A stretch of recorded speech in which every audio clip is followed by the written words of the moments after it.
point about bracing and rowing is that you need to learn to trigger deep muscles. These deep muscles can actually not, or only in a very difficult way, be triggered voluntarily. It's not like the biceps. Look at my biceps. I can trigger it. One of the most important ones is called transversus abdominis. You might have never heard of it, but it actually is like the muscle ring. It's so important for rowing, and it's one of many. And it's the one that we use quite a bit for stability. Now, if you happen to have any background in acrobatics or dancing, you might be familiar with this kind of bracing where you say, okay, I pretend a thread were going from my seat through my head, and I just make myself long. Now, in rowing, we don't go that far up. We usually end where the sternum is, and we just try to brace ourselves, make ourselves long from the seat up to the sternum, and pretend we could pull this long, so make ourselves tall.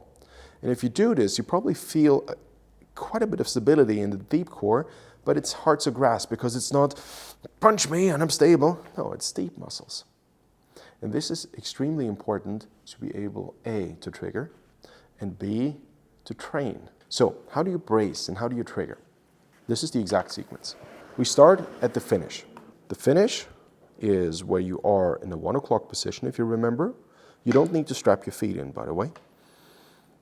You lean back into 1 o'clock position, and today we're not hunched and round. Today I want you to push the upper abdominal muscles slightly forward. Not the chest out, because this will bring the shoulder back. Push the upper abs slightly out. And that is pretty much all the bracing we need. If you look at the transversus abdominis, you see the upper abs pretty much mark the top end of that muscle. So if I'm trying to push the upper abs out, I'm using superficial muscles to trigger the deep muscle. That's the trick here. I'm not bracing the upper abs. I'm just trying to push them out a tiny bit. Does it make sense? I hope so. So this is a very stable finish position. Now, when we bring our arms forward, I want you to bring the upper abs back in and roll and relax. And keep your hands together. Make sure your wrists are loose, your elbows are loose. And at that stage, you can actually relax your shoulders and make sure with your elbows that you're pulling on your lats. Your knees should still be long. Now, when you start to, for me at least, when my hands come past my knees, or when your arms are, let's say, 70% extended, still hands together and loose elbows, then I start to bend my knees, and as I bend my knees, I try to align the lower torso with the upper torso. So once more, finish position. Loosely come forward, round. The top part goes forward because it's being pulled. And then the low torso aligns with the bend of the knee.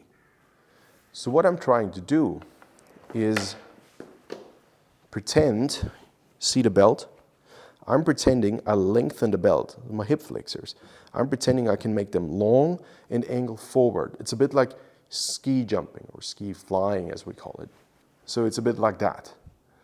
Your shoulders should still be loose. And let's practice this. Let's slide a bit forward until you're in about the same position as I am. We call this half or three-quarter slide.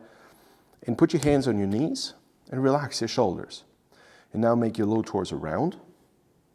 And now align it. You probably feel that the seat is going back without you actually moving your legs.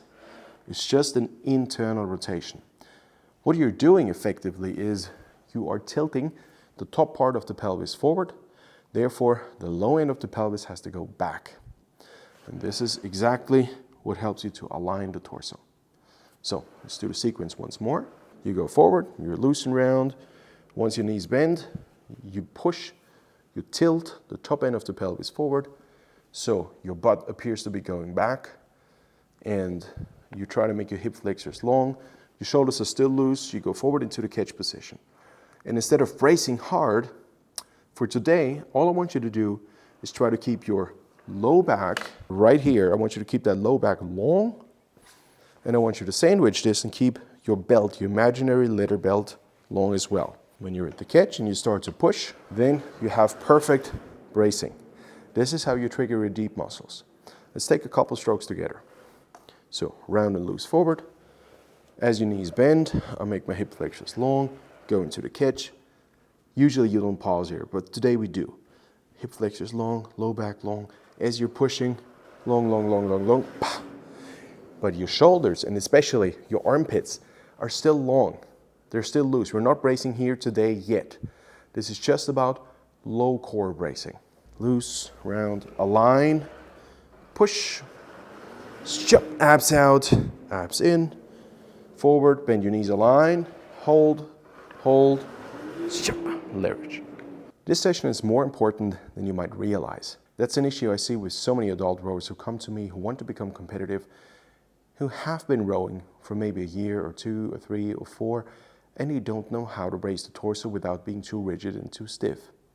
And the trick is to learn to activate the deep muscles. Now here's an exercise I would want you to do until we do our next session together.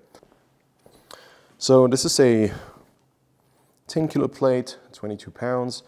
You can use whatever you want. You can use a phone, you can use a plate, you can use a 0.5 pound disc. It's not about how much weight you use. This is just what I have available here.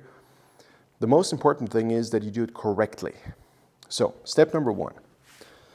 Slightly bend your knees. I have my feet a bit more than shoulder wide apart. And then I bend forward. Sideways. See, I tilt my pelvis forward. My body is angled forward slightly. Slightly bent knees. Okay. Now, low shoulders. And now hold that a bit like a waiter serves something on a tablet, on a tray, like that. And then when you go up, your arms are almost extended, not quite. Make sure you push up from your core. Of course you could do it that way, but it's useless. Push it up from your core. And if you do it right, you will feel your entire core. As this triggers your deep muscles extremely well. Make sure you're long here, hip flexors long. I feel this a lot in my obliques, in my entire center of my ventral chains at the front of my torso, but also here in the low back. And this is one of the best exercises to prepare you for deep muscle training in rowing. If you would like to work with me, my name is Aram. You'll find all the programs I offer on AramTraining.com. This here is the world's best rowing machine by far. It's called BioRower Pro. It's also my company. I started this when I was 17 years old, and my entire adult life is in that. Had 3 to 4 day jobs for the longest period to pay for it because I believe that we need better rowing machines. My back was injured from the linear drive rowing machine, so we built something that was exactly like the boat. And this is what it looks like many, many years later. It feels exactly like the boat. That's my aim. You can rotate the inboards, you can move freely up and down, you can pull at any level that is good for your body. You can adjust the spread, that's the gap from oarlock to oarlock, and it can even tilt left and right. In one of the following sessions I will show you that. I'm looking forward to see you in the very next video. I hope this helped you. Leave a comment if you have different ideas or questions or remarks. I'm very much looking forward to read all of that. See you in the next video. Maybe hit the notification bell so you know when I upload it. Bye-bye.